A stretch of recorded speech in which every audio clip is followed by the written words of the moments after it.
Morning, everybody. I'd like to welcome you to the June planning, not June, I'm a month behind, the August Planning Committee meeting.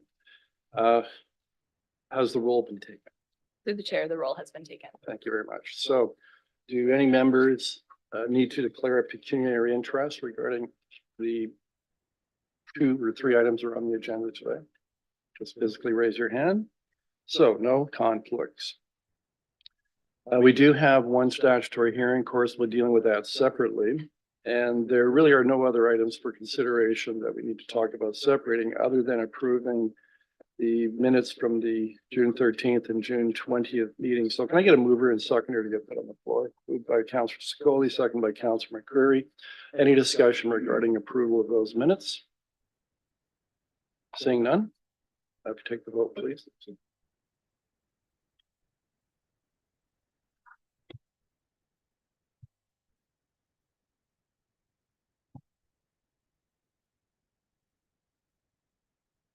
The minutes carry and record a vote of 5-0. Those voting in favor, Mayor Davis, Councillor Sepoli, Sless, McCreary, Carpenter.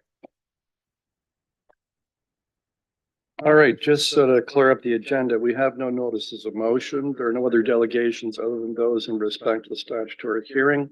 There are no other consent matters, so we really just have one remaining matter on our agenda this morning, and that's a statutory public hearing regarding a planning application.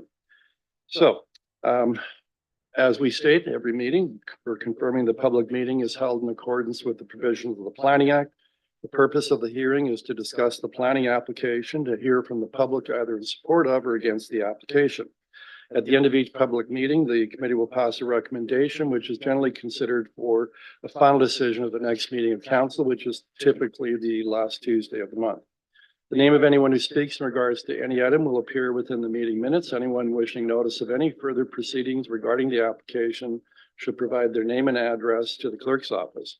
We ask that members of the public in attendance today that want to speak to an item to please add your contact information to the sign-in sheet located at the delegates table. As a reminder, we have the following rules of decorum that apply as set forth in the city's procedural bylaw, and they are that no person shall display any sign, banner, or placard in the meeting room other than materials that, in the opinion of the chair, are legitimate audiovisual aids necessary in connection with any presentation made to the committee. 2, all persons present shall use polite and respectful language and shall refrain from the use of any language or the making of any gesture that is disrespectful or offensive. 3, all persons addressing committee shall speak only on the subject in debate and shall not speak on any other subject. 4thly, no person shall applaud participants in a debate or engage in any conversation or behavior that may disrupt the proceedings of the meeting. So we'll now move to consider the one item we have under the Planning Act. It's item 4.1. It's zoning bylaw amendment PZ 1421 and draft plan of subdivision 29T 21503 in relation 91 Burkett Lane River Walk Phase 4. So I'll now call upon the applicant to come forward to speak to the committee regarding the application. If you would please confirm, sir, your name and mailing address. And as a reminder, you have 10 minutes to make your presentation, inclusive of any questions from the committee members.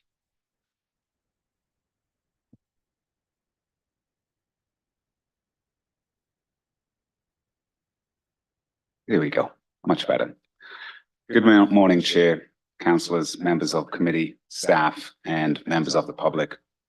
My name is Edward John, partner and principal planner at Landwise, agent for the application before you today.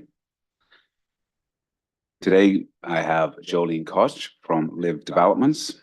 I have Brandon Bucci from SLA and James Warren, our urban designer from Landwise. I will be discussing the proposed development with respect to the zoning bylaw amendment, as well as referring to the draft plan of subdivision. I would like to thank Ms. Nicole Wilmot and Mr. Jeff Medeiros and planning and engineering staff for their work on this file and bringing this application forward to committee for approval.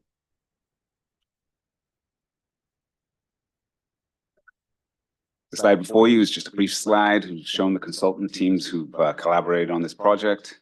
It is a collaborative effort and is only possible due to the coordination and effort that this team has had in combination with city staff.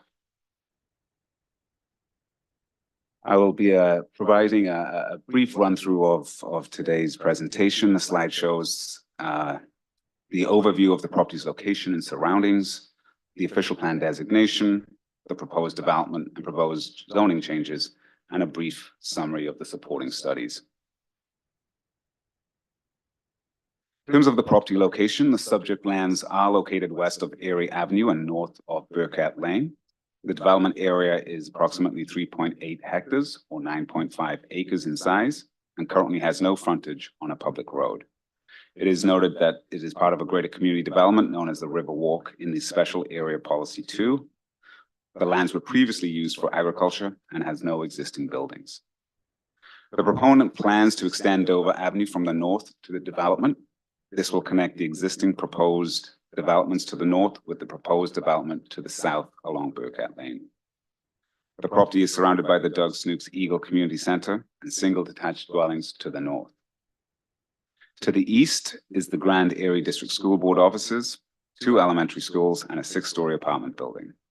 The Hamilton-Brantford Rail Trail and vacant lands are to the west, while future residential development is planned to the south of the subject lands. Erie Avenue is planned as an intensification corridor and has existing transit.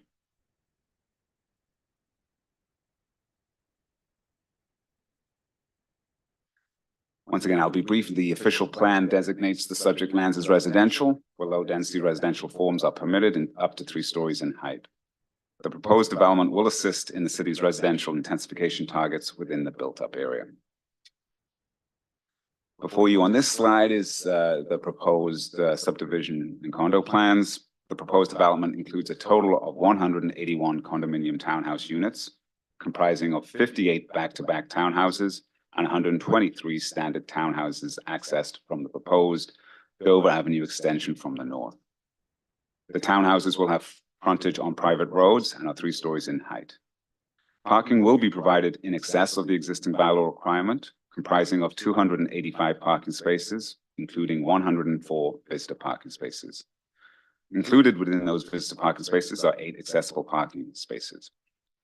Each standard townhouse unit will have a minimum of 9 square meters of private amenity space. 595 square meters of common amenity area is proposed within the plan, and this will be programmed with potential benches and play structure in order to animate and provide common amenity options for those in the back-to-backs. An approximate 1.2 hectare park is proposed to the north of the proposed condominium block within the draft plan of subdivision. The Dover Avenue extension will have access also to Baldwin Avenue. In terms of the proposed zoning changes, it will change from a residential medium density type A R4A, an institutional major I3 zone, to a site-specific R4A zone. This is to facilitate the townhouse units. Since the entire block is considered as a single development, the site-specific provisions are proposed to address those zoning deficiencies. The area of the future park is to be rezoned to the open space type 1 zone. The site-specific provisions proposed include a 3-meter front yard setback instead of a 6-meter setback, and this is supported by staff as noted in the staff report. This is appropriate for the property since the future Dover Avenue extension is considered the front lot line, and units will be physically fronting onto the private roads as to ensure interactive and attractive street character. The 2-meter rear yard setback is specific to one townhouse. I just go back, I'll be able to show you. Not sure how well this works for you, but just in the bottom corner there, you will see the townhouse to which this pertains. This is a technical rear yard and would be used as an interior side yard due to the whole site zoning practices.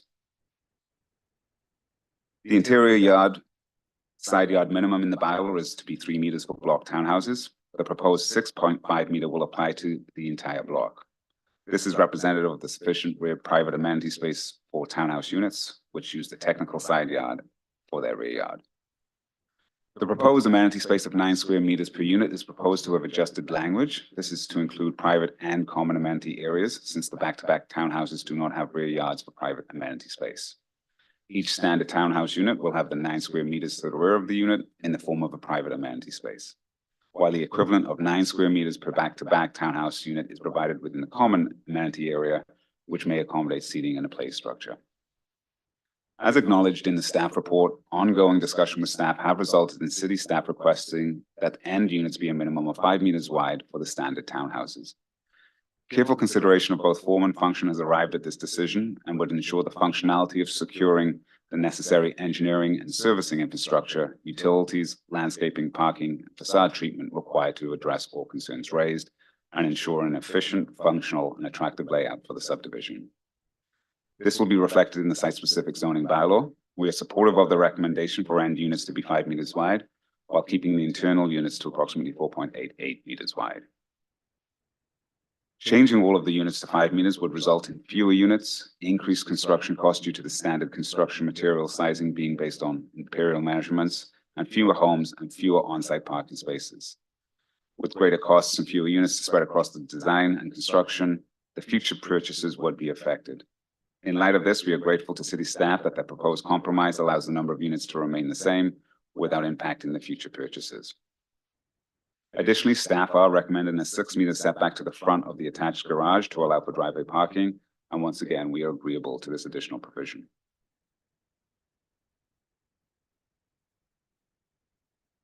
This slide is illustrative of the proposed elevations for the standard townhouses proposed within the external limits of the development block. This slide illustrates the back-to-back townhouses, which are proposed internal to the site. Final designs will be reviewed and secured in greater detail through the future site plan process.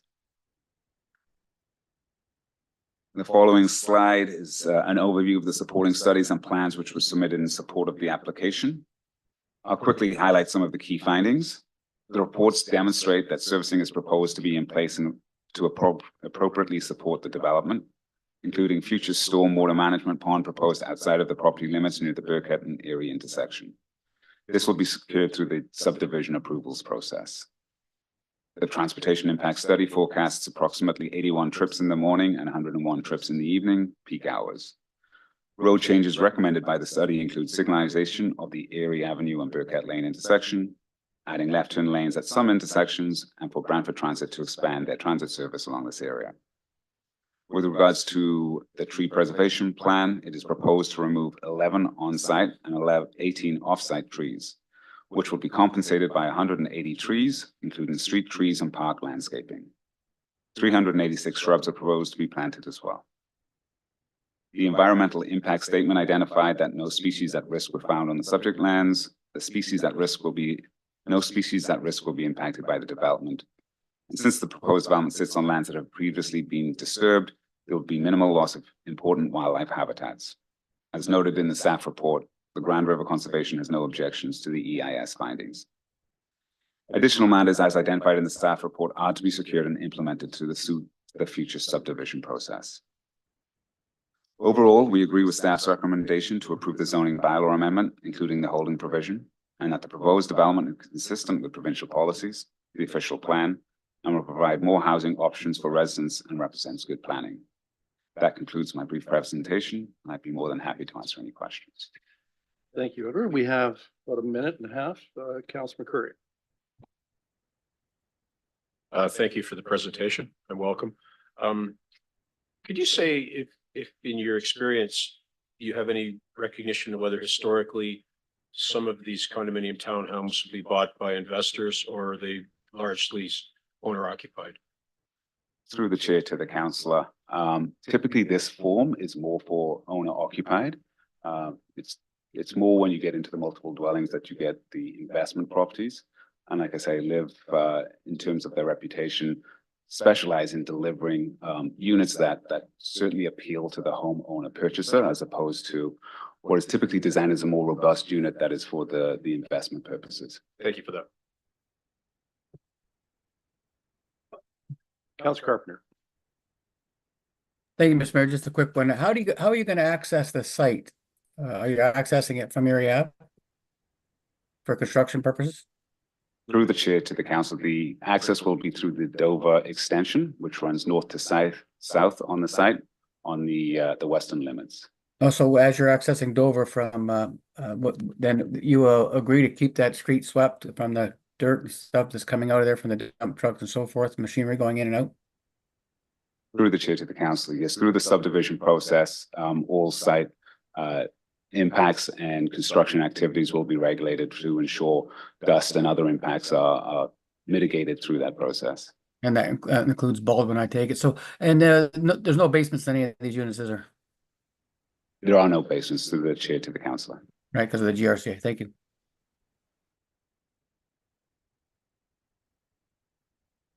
Thank you very much, Edward. I don't have any other questions.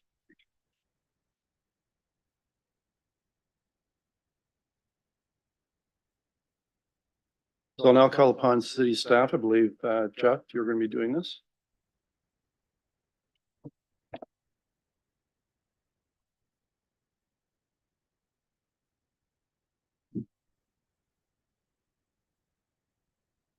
Go ahead, Jeff.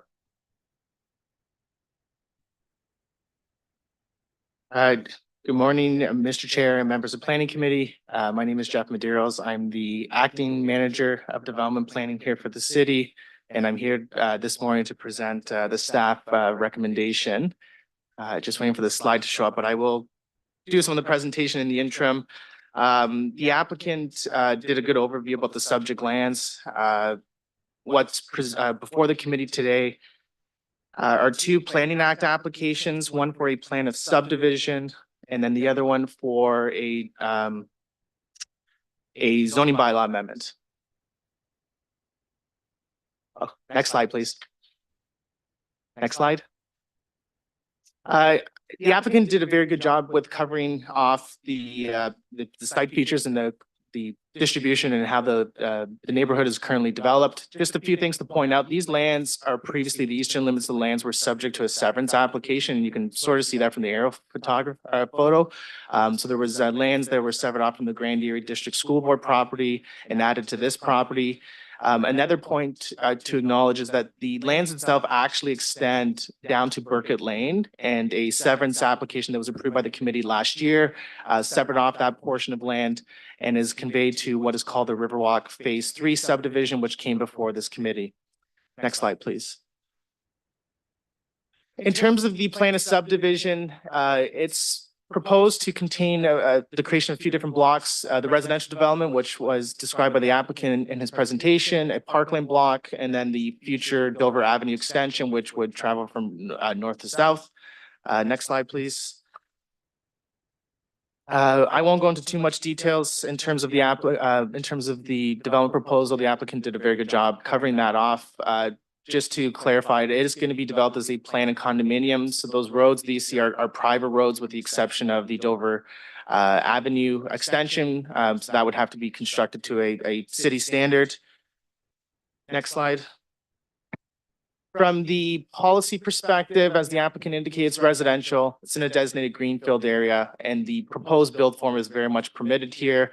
These lands, in fact, were actually designated as such in the previous official plan and had been contemplated for development previously.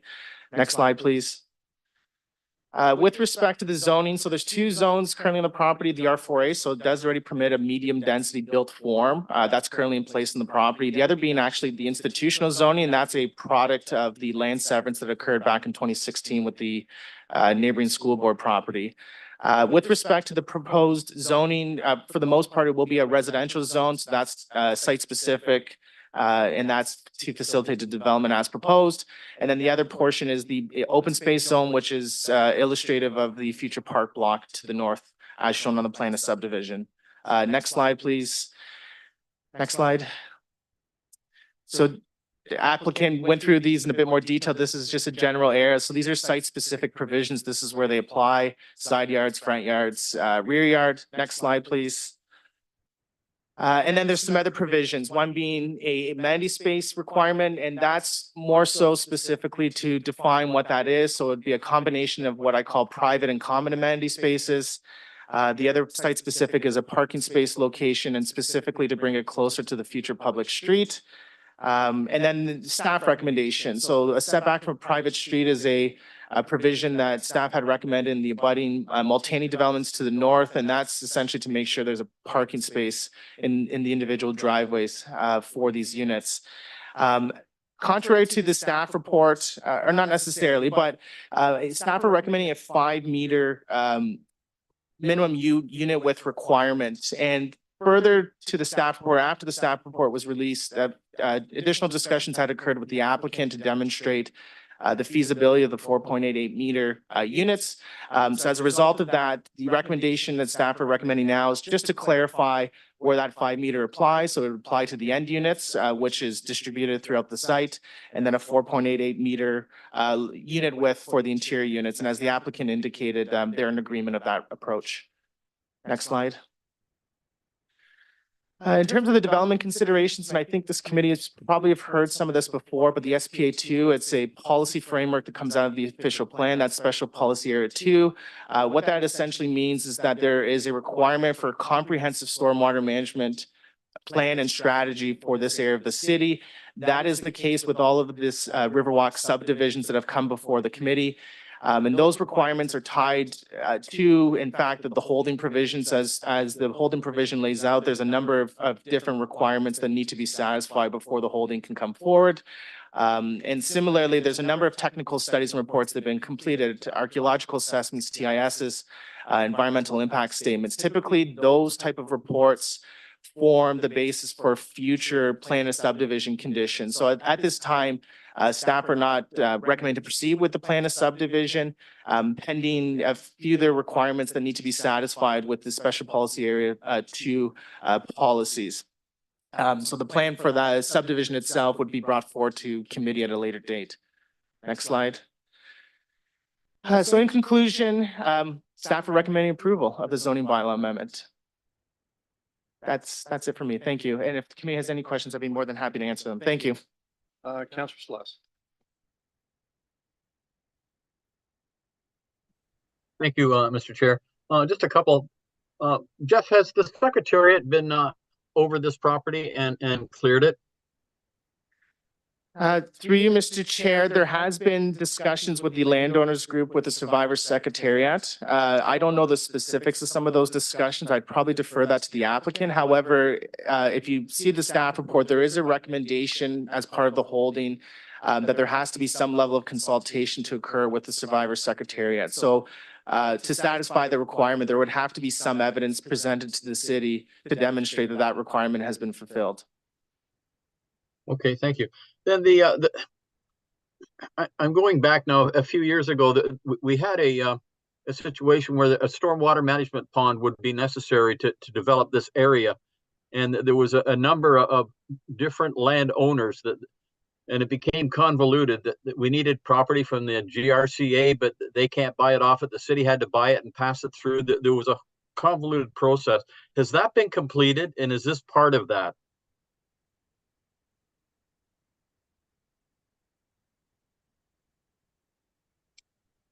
Through the chair, Tyler Wright, project manager development. That process is ongoing right now with the landowners group. They have all consolidated. They're working through the stormwater management reports. We're getting to the final strokes of that design to make sure implementation is reasonably put forward, and the agreements we're additionally working through. So that process is ongoing. Okay, appreciate that. Then Jeff, in the background material, about 3 years ago, I guess there was a public meeting and it was done virtually, I guess, because of COVID. It just indicates who all was there, but it doesn't say the result of that meeting. The concerns that were raised, or there's nothing in the notes that identify any things that were identified by the participants. Is that something that was just missed, or is that forthcoming?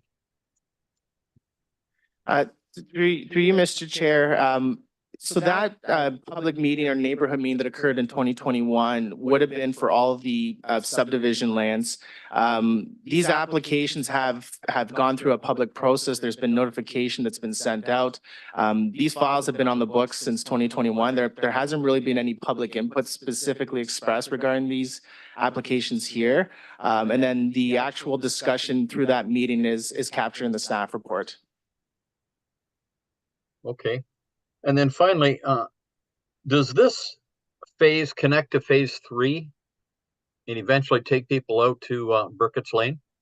Through you, Mr. Chair, yes, that's correct. That would be the southern terminus, and then the northern terminus would extend through the Multany subdivision and eventually connect to Baldwin. Okay, so there will be more than one. The way it's presented, it looks like there's only one entrance and exit from to this development, but when subsequent developments are forthcoming, then we will have that second entrance? That's correct. So the subdivisions to the south have not been presented to committee yet. The zoning amendments have. So I guess the plan would be to bring forward what I would think a comprehensive report that would consider all subdivisions at once. Appreciate that. Thanks, Jeff, and thanks, Mr. Chair. Councillor Scully? Yes, thank you. I think Counselor Sluss touched on my question. As you know, we lived through this recently, and I was wondering how they were getting around only one entry or an exit point, but it sounds like nothing will be approved, or it will be approved in a more fulsome scope. So we won't have any issues there, right? Through you, Mr. Chair, that's correct to the counselor. There will need to be some conditions that will need to be considered in terms of the phasing of these subdivisions. Obviously, certain subdivisions would have to be constructed first in order to provide access. That level of detail hasn't been fully determined yet, but that would be presented to committee at a later date. Okay. And so is there a potential that they will have access from Burkett while through the construction phase? Because I heard earlier that they're going to be coming through Dover, and that can be quite disruptive to the neighborhood. So through you, Mr. Chair, I would say that we haven't fully determined that yet. It really is going to be dependent on the timing of the different subdivisions when they're ready to move forward. Okay. My next question is pertaining to Dover Sorry Avenue. to Oh, sorry. interrupt, but we've gone beyond 10 minutes. If there's no objection from the committee, I propose that we extend the time period for asking questions, since there's 3 more of us that want to ask questions for a further 10 minutes. If there's no objection, we'll just simply do it. Are you objecting? Okay, all right. So we'll proceed for another additional 10 minutes. Go ahead, Councillor Scully. Thank you. Pertaining to the Dover Ave extension that's coming down, it looks very close to the trail system there. How far is it from the trail?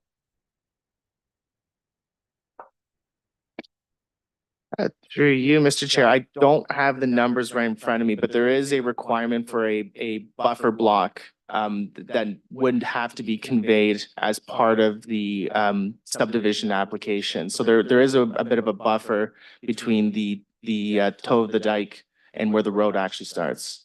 Okay, will it look similar to, say, Powell Road, you know, where it's like roadway, Through- green foliage and then trail? Yes, I would say it would be similar. Yes. Okay. Great, thank you. Councillor Carpenter. Thank you, Mr. Mayor. Just to Jeff, this will be one complete condo corporation. Is that the intent of the developer, that this development will be one condo corporation? Through you, Mr. Chair, that is my understanding. It is a common elements condo, so most likely it would be one condo corporation that would be created. But I would defer that question to the applicant if I'm wrong on that answer. So in a common element condo, they still maintain the streets, right? Correct. Now, the question that I have is for stormwater management. Have we moved to the process of requiring larger stormwater management catch basins and piping so that we don't have any backup floods into people's homes like we've seen in the north end? Through the chair, the stormwater management has been comprehensively designed here, and the special policy area for this floodplain zone doesn't permit basements. So basement flooding in this particular instance and area cannot occur. It's not allowed to have basements. So Yeah, but are they still, is the storm being able to capture the high flood levels that we've seen with heavy rain that into the storm water management pond? through the chair, yes, that is the intent of the special policy area, and the stormwater exercise that we're going through is considering those very severe stormwater events and being able to both convey that to stormwater management facilities, as well as retain that in the scenarios where the dike outlets have to be closed. Okay, that's great. Thank you. That's my question, Mr. Mayor. Thank you. Councillor McCurry. Thank you. So if I heard correctly, we'll be looking at between 80 and 100 cars during peak time, both afternoon and morning. Is this going to require signalization at Baldwin or at Burkett's Lane as it enters Erie Avenue? Through the chair, Jeff Cornwell, Project Manager, Development Transportation. So through the development of all 5 phases, It does warrant signals at the intersection of Erie at Burkett, as well as the installation of turn lanes. It also warrants a similar situation at Baldwin, but that exercise has already been conducted by the city. We've already recently signalized that intersection as well as installed a center left turn lane. So Baldwin is signalized? It was earlier this year. Okay, thank you. And of course, we'll make somebody else pay for those improvements on Burkett. Burkett, yes, there'll be the requirement to add a northbound left turn lane as well as signalize that intersection. We had previously looked at a roundabout, but we do not have the property requirements due to existing businesses and residences already built in the area. Yeah, thank you for that. So I have a couple of questions relating to the relief that has been given regarding amenity space and the front yard. So first of all, the requirement we have is 9 square meters of amenity space per unit. And in the calculation for that, staff have allowed the applicant to include both private amenity space, that would be, I guess, the backyards of 2/3 of the units that have backyards. Is that normally done? Through you, Mr. Chair, yes, it's actually quite common. The bylaw in Brantford, being from 1990, doesn't really differentiate between both. So the intent of that provision is that it would define what constitutes as private versus common amenity space. And as the applicant indicated, the intent of the central amenity area is more geared towards the back-to-back products that tend to have limited outdoor amenity space, whereas the block product, they tend to have backyards and balconies and things like that. So I would say that it's quite common. There's been a number of approvals that have been brought forward. But Jeff, don't you have any concern that 1/3 of the units here are back to back and have reduced front yards? And don't even have the standard front yards? So through you, Mr. Chair, I would say that I'm not necessarily concerned, partly too, because there's the amenity space that's being proposed on site, but there's also a future park that's right next door. So I would say that this area is actually going to be quite well served by amenity space in terms of outdoor space. So do you mind sharing the site plan that shows the units and the front yards and backyards?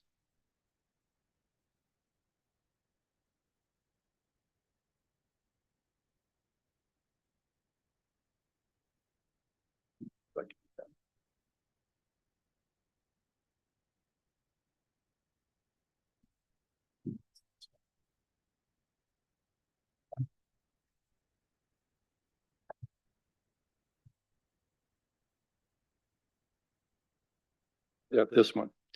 You can go back one, Jeff. All right, so we can see the back-to-backs, and they're about 1/3 of the units, and they actually have a reduced front yard, correct? So through you, Mr. Chair, how the zoning is interpreted, because this is one block, the provision for reduced front yard is actually only applied to the units that are facing the Dover Avenue extension. The bylaw in Brantford doesn't really differentiate between that. It doesn't normally control what goes on within the block itself. That's where those two recommendations that staff have presented come into play, the 6 meter from the private road to the garage to make sure there's an actual parking space in these driveways, and then dictating the minimum width per unit. And some of those provisions are going to actually be captured in the new zoning bylaw that will be presented to committee at a later date. So Jeff, the back-to-backs that I Yes. see here, what is the front yard for those units? So they would have at least 6 meters for the garage, and then most likely it's about 2 or 3 to where the private road starts from the actual facade of the building. And where is the common amenity space, green space on this plan?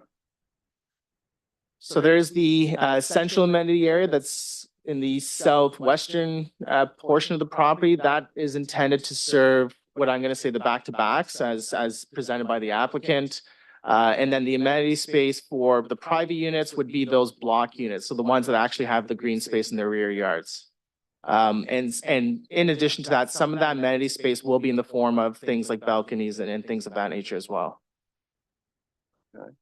And where's the park that you mentioned? Where's that? It's not quite clear in the plan, but you can see the darker green shade to the north. That is the future park block.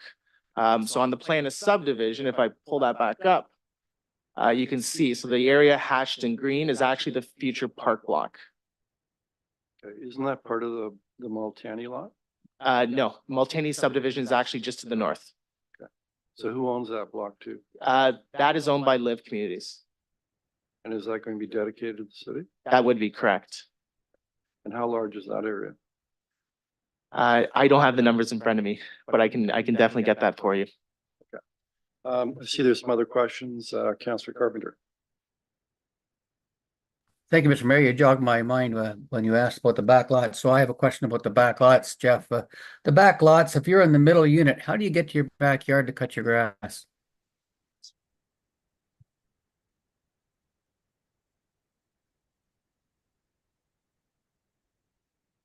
Sorry, through the chair, could you please repeat that question, please? So let's say, for example, you live in 179 to 175. You're in the middle of the back lot units, any one of them. How do you get to your backyard to cut the grass with your lawnmower? So You carry it to the kitchen?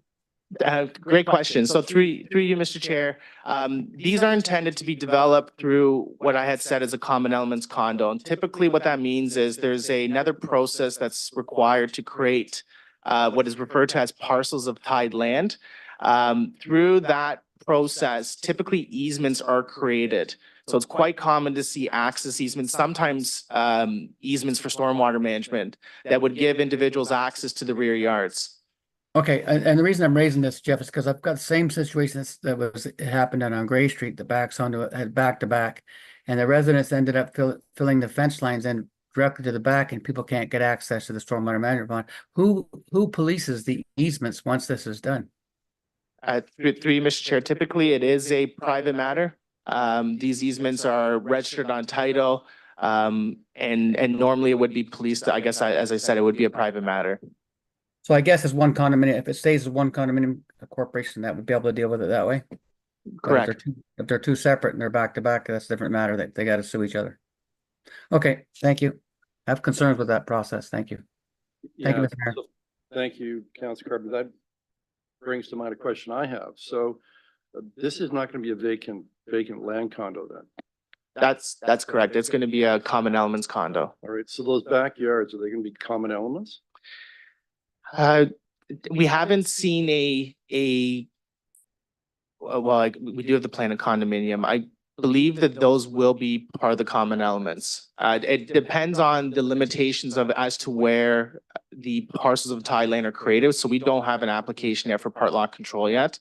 I would probably double check, or I would defer that to the applicant to confirm what the ultimate intent is, but it is quite common that those rear yards, depending on what's there, could be within the common elements. Like there has been condos in the city where there'd be a retaining wall, for example, and they would fall within the common elements. Okay. Well, hopefully we'll hear from the applicant at the end of the hearing. So I don't think there are any other questions. Thank you very much, Jeff. So we'll now open the floor to members of the public that wish to speak to this item. Do we have any that have registered virtually? Through the chair, we do not have any virtual registrants. Okay. So if there's any member of the public who is in or about the chamber today that would like to speak to this matter, now is your opportunity to come forward to speak either in support of or in opposition to this application. I'll repeat a second time. If there's any member of the public present today that would like to speak to this application, either in support of the application or in opposition to the application, please come forward. I'll ask for a third and final time. If there's any member of the public present today that would like to speak to this planning application, either to support it or in opposition to it or to comment on it, this is your last opportunity to come forward and speak to us. So, not seeing any member of the public coming forward. So I'll ask the applicant, we're now at the stage of the hearing where the applicant has an opportunity to respond to various questions that have been raised by the committee members. I assume, Edward, you'd probably like to do that.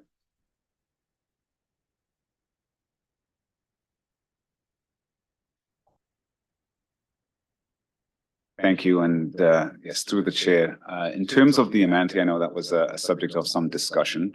I would like to point out that through the design process and the adjacency of the park to the north, we included a walkway immediately adjacent it for one particular reason, to ensure permeability directly to the north. So unlike having backyards immediately fronting onto that and having board-on-board fences, there's actually a walkway. So permeability from the site directly into the park is anticipated. With respect to the condominium, it will be one condominium board. So when it comes to the easements that will be established to access rear yards, that will all be governed and controlled through that process. And this is a typical configuration when it comes to townhouse blocks, and we don't anticipate any concerns with that as it proceeds in terms of access for mowing the lawn and other ancillary purposes. Thank you. Committee members, anybody have a question for the applicant? Councilor Carpenter. Thank you, Mr. Mayor, sir. Yep, you said that everyone have access to their backyards. Do they own the backyards individually? Through the chair to the councillor, yes, they will. So through the puddle, the entire unit as well as the rear yards will be in the ownership of the individual homeowner. The easements established through the common element and through that process will secure the continued access into those rear yards. So does that mean there's going to be like a laneway between the all the way down the back of all the units so they can access it? Typically access it, whether it is a gate or a laneway will be available, yes. Okay, as opposed to a gate going from one neighbor's yard to another neighbor's yard and then the fights ensue. So, okay, all right. Thank you very much. Thank you, Mr. Mayor. So I have a question about similar topic, and that is, so unit holders will be allowed to construct fences in their backyard? To the chair, correct. All right. And if I look at what in 6.71 backyard in depth, That is typically correct. what it is. I believe it's approximately, yes, 6 meters by 5 meter rear yard.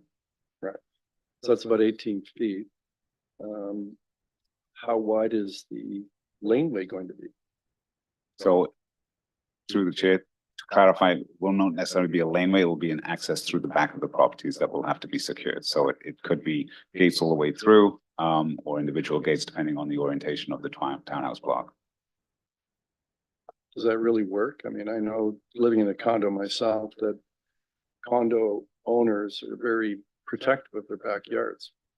So through the chair, typically what we see is the construction of small accessory sheds where people keep their individual apparatus for maintenance of their lawns and access through that way. However, in those circumstances where they need to either initiate or construct those sheds or bring forward the machinery, it's that access easement that is entitled and will be secured. So how do you handle a unit owner that says, no, you can't cross my property? That'll happen. So through the chair, that would be through control of the condominium agreement and through the padlock control. And they will be established and obviously warning clauses and other instruments to ensure that. And, last case, it would be a private legal discussion, but it is the condo board's responsibility to ensure that everybody is aware and that when they purchase these units, that is how the anticipated operation of the puddle and the condominium would agree. So why don't you consider allowing the unit owner to own, say, a 10-foot strip of land to the back of the unit so they can construct the deck or porch, but the rest of it being common elements with no fences? Through the chair to the councillor, that becomes a little bit more complicated in terms of the legal composition and in terms of market preference. Most would prefer to have the entire rear yard as their individual ownership. Any other questions? Seeing none, thank you very much. So the public meeting is now closed, and I need a mover and seconder to place item 4.1 on the floor, and whoever's moving it, if you please read it. So who wants to move it? Councilor McCurry? Second by Councilor Sicoli. Okay. Can I paraphrase? No.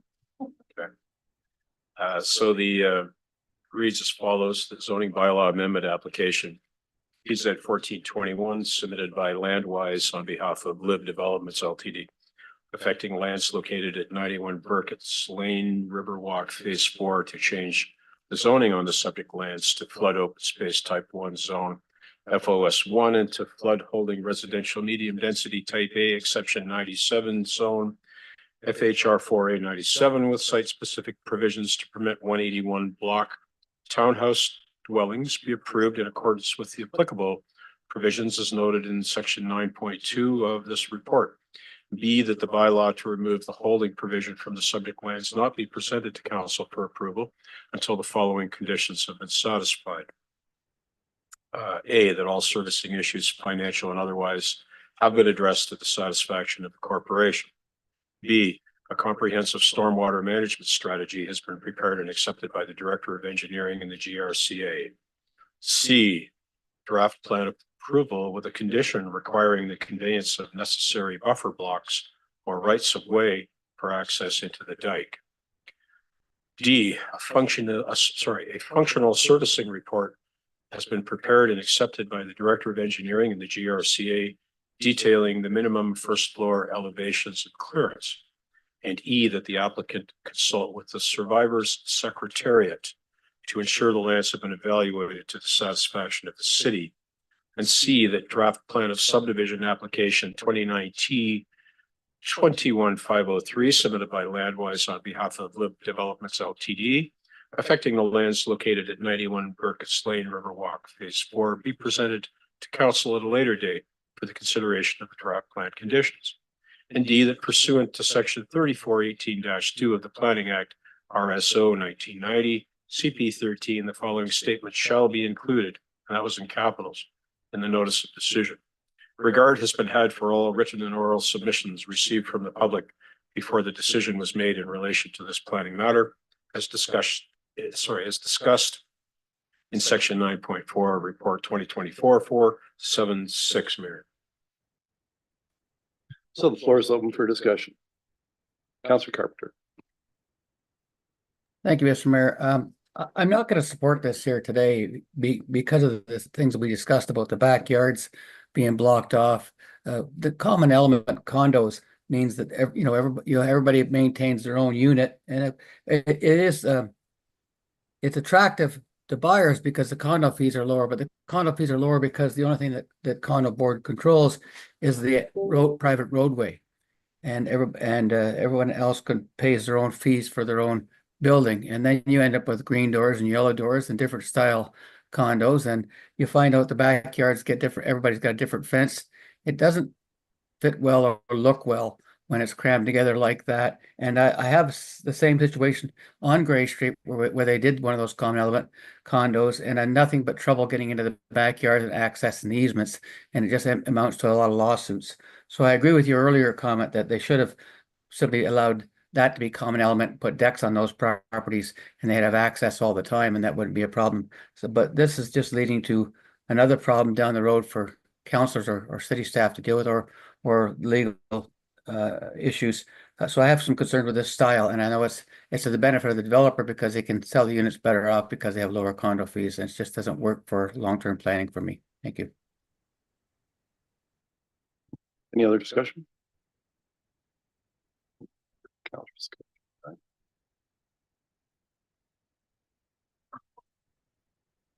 Any other discussion?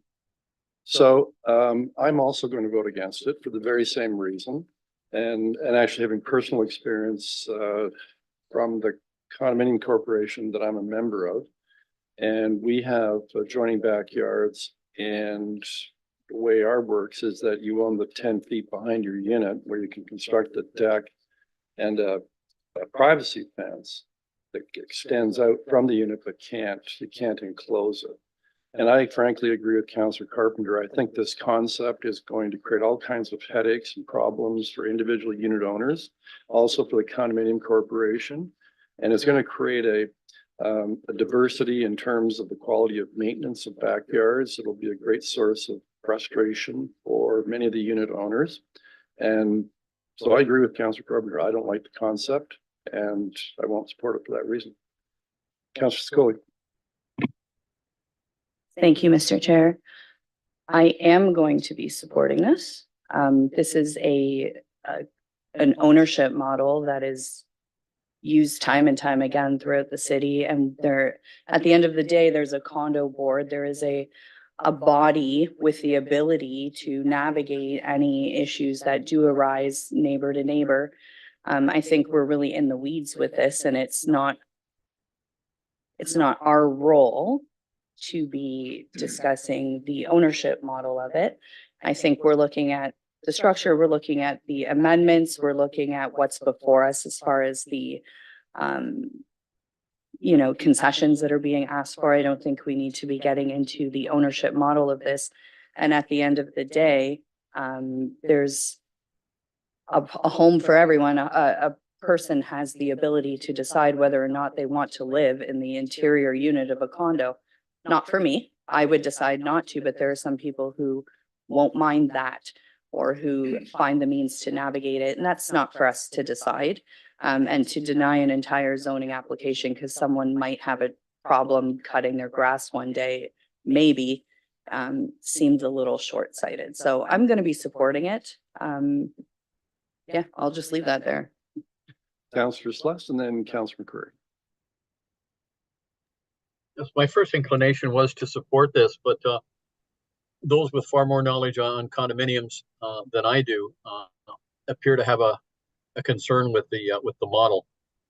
So based on that, it doesn't sound to me like there's a whole lot has to change to accommodate solving a problem that will, it sounds like, quite likely occur down the road once these become owner occupied. So in light of that, I'll not be supporting this as well. I think it's best if the ward councillors are going to get dragged into it if there's problems down there. I'm sure, even though there's a condo board, it's still going to reflect back on what we approved. So I tend to agree that I think we should get this done and get it done correctly. And again, I don't think there's a whole lot of change has to happen to make it be done correctly. So in light of that, I won't be supporting the application, Mr. Mayor. Councillor Curry. Mayor, thank you. I'll be supporting this. I think the plan before us is worthwhile, and I think it meets all our requirements. I think some folks have a bit of trepidation because of late in the city of Brantford, we are seeing different types of housing come before us. And I've seen this model work elsewhere. And as Councillor Sokoli said, if there are problems, that's something the condominium corporation can sort out. Its board of directors can deal with what arises. It is a group of landowners that'll be responsible to each and every one of them. You look at the back-to-back townhomes, they're not, some people have problems with those. I tend to think of them just as an apartment building that's been laid on its side with individual access. So I do support this. I think the builder, developer, they've got a lot of experience. They're a quality organization. And I don't see this as anything other than good for the corporation of the city of Brantford. And it provides, the reason we're seeing these new models of housing development is because of the problems created by our federal government. Lay everything at their feet. If you don't like high density, there's too many people permitted in this country and not enough housing for the folks that live here. And I'll leave it at that, I guess, before I get into trouble. Councillor Sokoli. I do have some concerns based on what I'm hearing, because I'll remind everyone, this isn't a condo application, and denying an application based on a model ship of condominium being proposed could be viewed as perhaps not the right reason to deny an application. So I will remind everyone of that we are looking at a zoning bylaw amendment today, and not a condo application. So I'm still going to be supporting this, as I stated earlier. I just wanted to remind everyone and caution everyone on that. And I will remind everyone of my professional experience, and I do nothing but deal with condos all day and selling them and whatnot. So not sure if I should be getting into that, but I do have a tremendous amount of experience. And while I understand there might have been one or two incidents out there where this has happened, there has been issues. This is not I think we're making this out to be a bigger issue than it actually is. So. Councillor Carpenter for a second speaking up. Yeah, Mr. Mayor, and that's a good point that Councillor Scully raises. Is there any way that we could, I don't have a problem with the design. I got a problem with the backyards being locked off. And is there opportunity for us to approve something and still have the condo application come back before us? That would be a question to staff. And there is concerns with what happens with those backyards and how that works. So I'd like to know that before we send an application away, that could be beneficial if we could get this small issue resolved, but it's a big issue for the owners. Thank you, Mr. Mayor. Jeff, do you have an answer for us on that?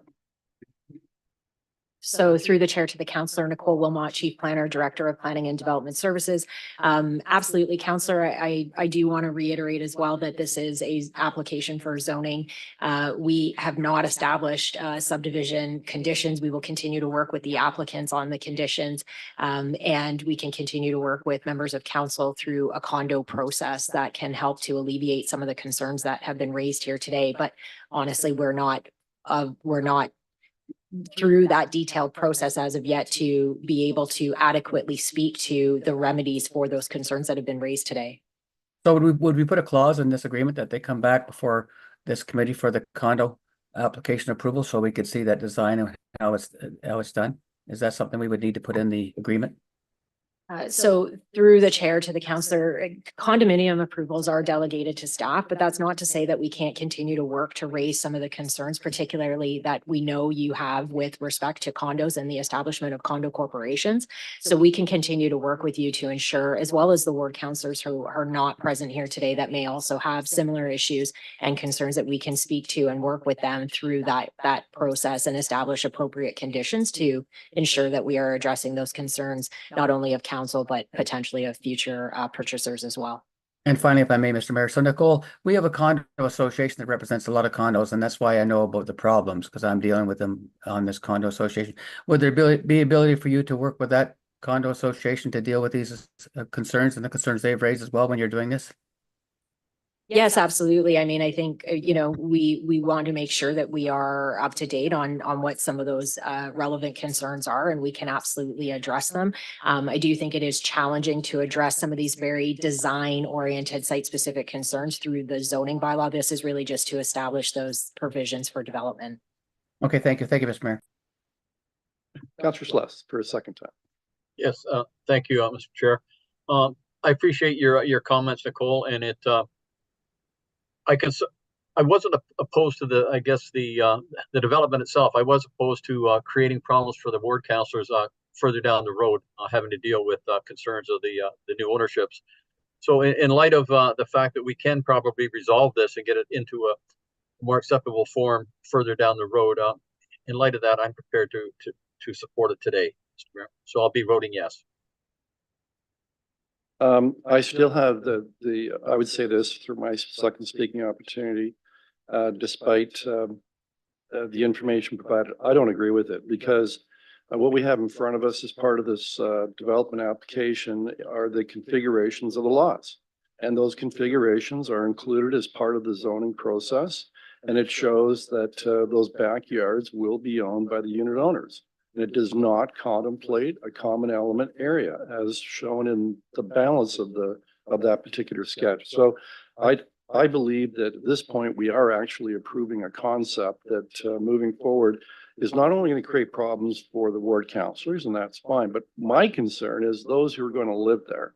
And having lived in two different condo corps, I know there's going to be problems for the condo corporation. There's going to be problems for some of the unit owners.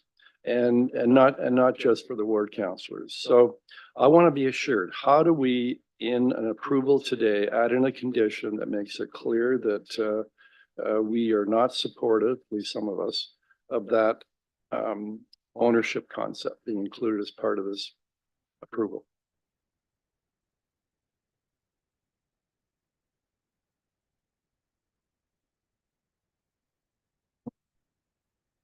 Through the chair or to the chair, just very quickly, I think that would be more appropriate in a subdivision condition.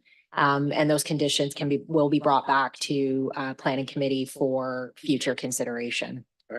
I appreciate your response, but I think there's certain members of this committee that, not a majority, but, well, not all, not unanimously, but do have very, very significant and serious concerns about this moving forward without our ability to comment on that. Is there not some way that, we can approve this, but making it clear that there is that concern? Through to the chair, I do want to specify that we are looking to approve zoning today, and what is before committee is a draft for subdivision. We will be bringing forward those concerns that can be rectified through the subdivision conditions.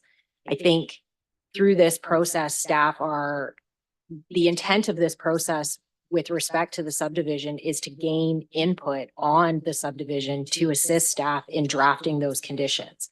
And so hearing the concerns of this committee with respect to the ultimate design, staff will take that away, continue to work with the applicants with respect to the final design of the subdivision, and bring back those remedies to those concerns through the subdivision conditions. So I think the concern that you raised is noted. We will take that away with us and draft appropriate conditions in the subdivision for council and committee's consideration, working with the applicant to rectify those design concerns.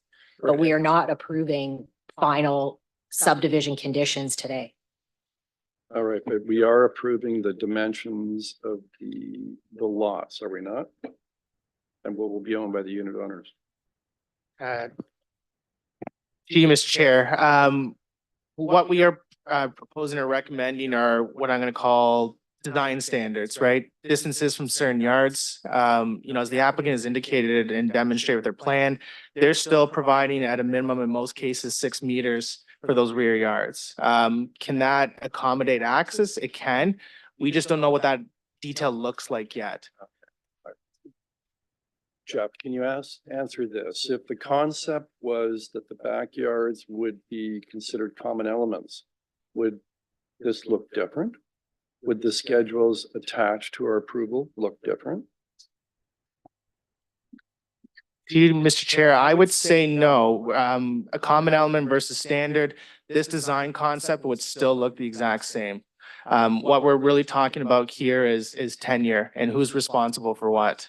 And we just don't have that level of detail yet. Okay.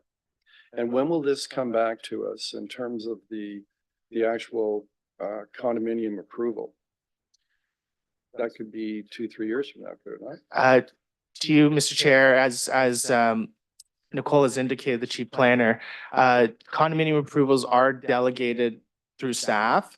The next applications that would come forward to this committee would be the plans of subdivision. And the intent is that, at least what I would like to do is I would like to bring them all in one recommendation, one staff report, so that committee has an opportunity to look at all of it comprehensively. How do all the phases interact with each other? Which one goes first? That would be the next opportunity to bring those applications forward. The condo typically would come, as you said, it could be a couple years after, subdivisions draft approved, registrations occurred. It's hard to say when that will occur. Okay. And is there any way that this committee can express its opinion about that or position without forming actual part of the approval under the Planning Act of this application, but at the same time adding an ancillary comment in respect to that process? For sure. I mean, any comments that staff receive or directed by committee, we would have regard for. If there's a need to put any special conditions in the condo process, we could definitely consider that. No, what I'm asking, Jeff, is can we add that into the approval, but not making it a condition of the approval of the Planning Act, but as an ancillary separate comment for the secondary process in respect to the condominium? To you, Mr. Chair, I would say no. Yeah. I don't agree with you, but okay, we'll leave it at that. We have the resolution on the floor, so I don't see any other raised hands, so I'll call the vote.